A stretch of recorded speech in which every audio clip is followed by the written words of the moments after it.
जय हिंद दोस्तों। मित्रों, कुछ दिनों से बुद्ध गया महाबोधि विहार को ब्राह्मणों से मुक्त करने के लिए दुनिया भर के बौद्ध भिक्षु लोग आंदोलन कर रहे हैं।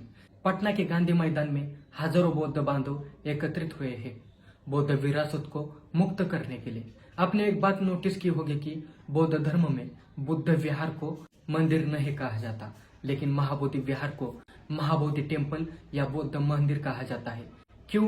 क्योंकि वहां पर बड़ी स्वागत का मान है जिस पर लिखा है महाबोधि टेम्पल या महाबोधि मंदिर। इस विहार को पूरी तरह से ब्राह्मणों द्वारा चलाया जाता है, जिन्होंने इस बुद्ध भूमि से बुद्ध धम्म को खत्म किया। उसी बुद्ध विरासत को ब्राह्मणों ने काबिज किया है। मित्रों, यह विवाद आज का नहीं है, बल्कि महात्मा गांधी से लेकर सरदार वल्लभ भाई पटेल तक सभी ने इस बुद्ध विहार का विवाद मिटाने की कोशिश की, लेकिन दोनों भी इस विवाद को मिटा नहीं सके।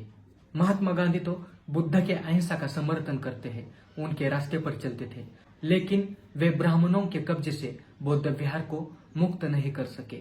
अनागारिक धर्मपाल ने मुक्ति आंदोलन की मुहिम में विवेकानंद, सुरेंद्रनाथ टैगोर की भी मदद ली थी, लेकिन कुछ भी हाथ नहीं लगा। आज भी बौद्ध विहार महंतों के हाथ में ही है। महात्मा गांधी ने आश्वासन दिया था कि बौद्ध विहार को बौद्धों के हवाले कर देंगे। मैं इसके लिए खुद प्रयास करूंगा, लेकिन ऐसा कुछ भी नहीं हुआ। आज भी इन ब्राह्मण महंतों के हाथ में बुद्ध विहार है। मुगल सम्राट शाह आलम के शासनकाल में महाबोधि मंदिर पर महंत को अधिकार मिला और महंत को ही ताराडीह सहित कई गांव का दान बोध गया महंत को मिला।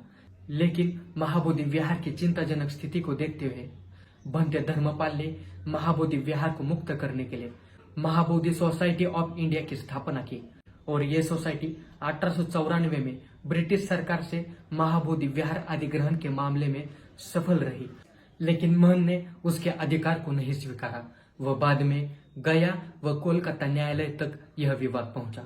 कोर्ट ने भी महंत के अधिकार को स्वीकारते हुए कहा कि ये बौद्ध विहार ब्राह्मण महंतों के पास ही रहेगा, लेकिन न्यायालय ने बौद्धों को सिर्फ पूजा करने की अनुमति दे दी।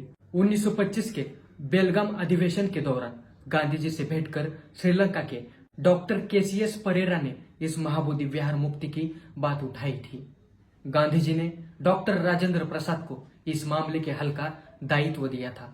राजेंद्र प्रसाद ने ब्रज किशोर प्रसाद, केपी जायसवाल व राहुल सांकृत्यायन के साथ एक कार्य समिति का गठन किया गया। इस समिति ने 1926 में मुजफ्फरपुर में हुए हिंदू महासभा में महाबोधि मंदिर की मुक्ति के प्रस्ताव को लाया था। 27 सितंबर 1948 को BTMS एक्ट पारित हुआ, जिसे राज्यपाल ने 19 जून 1949 को अधिसूचित किया।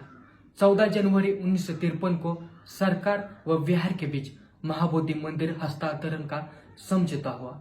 उसी साल बुद्ध पूर्णिमा को मंदिर बौद्धों व हिंदुओं की संयुक्त कमेटी को सौंप दिया गया। कमेटी में कुल 9 लोग हैं, 5 लोग हिंदुओं के और 4 बौद्धों के हैं, यानी बहुमत ब्राह्मणों का ही होता है। उसमें भी जो 4 बौद्धों के सदस्य हैं वे सिर्फ नाम के लिए बौद्ध हैं, असल में वे ब्राह्मणों के ही लोग हैं। तो पूरी कमेटी में ब्राह्मणों को ही बिठाया गया है और महाबोधि विहार में सिर्फ इन ब्राह्मण महंतों की चलती है। जो 9 लोग कमेटी में है उनके नाम ऐसे है। पहला नाम वेन भिक्खु चलिंदा है, जो इस कमेटी के चीफ है। दूसरे है भिक्खु दीनानंद। तीसरा नाम है भिक्खु बुद्धारत्न। चौथा नाम है भिक्खु धम्मिका। पांचवा नाम है भिक्खु ससाना। छठा भिक्खु धम्मेसारा। 7 भिक्खु कौंडिन्य। 8 नीमा लामा और 9वां नाम है दीपन भंते। बोधगया मंदिर प्रबंधन समिति BTMS 2002 से विश्व धरोहर महाबोधि मंदिर परिसर के प्रबंधन और रखरखाव के लिए बोधगया मंदिर अधिनियम 1949 के प्रावधानों के तहत बिहार सरकार द्वारा स्थापित एक स्वायत्त संस्था है। समिति में 9 सदस्य होते हैं, जिनमें से अध्यक्ष सहित अधिकांश सदस्य कानूनन हिंदू होने चाहिए ऐसा कानून बनाया गया है, यानी बहुमत हिंदुओं के पास रहना चाहिए ऐसा नियम बनाया गया है। समिति के तहत महाबोधि के पहले मुख्य भिक्षु अनागारिक मुनींद्र थे, जो एक बंगाली व्यक्ति थे, जो महाबोधि सोसाइटी के सक्रिय सदस्य थे। 2013 में बिहार सरकार ने बोधगया मंदिर अधिनियम 1949 में संशोधन किया, जिसने एक गैर हिंदू को मंदिर समिति का प्रमुख बनने की अनुमति दी। इसके अलावा 2013 में 1000 भारतीय बौद्धों ने महाबोधि मंदिर स्थल पर बौद्ध नियंत्रण की मांग को लेकर विरोध प्रदर्शन किया था।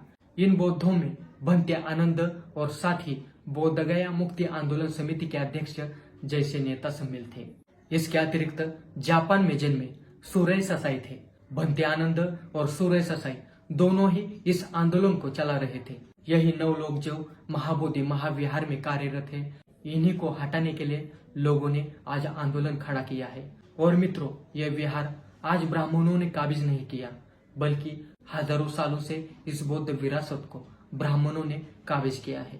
कुछ शतक पहले एक ब्राह्मण ने यहाँ पर सम्राट अशोक द्वारा स्थापित काले पाषाण में बनी बौद्ध मूर्ति को चोरी किया था, ऐसा इतिहास बयां करता है।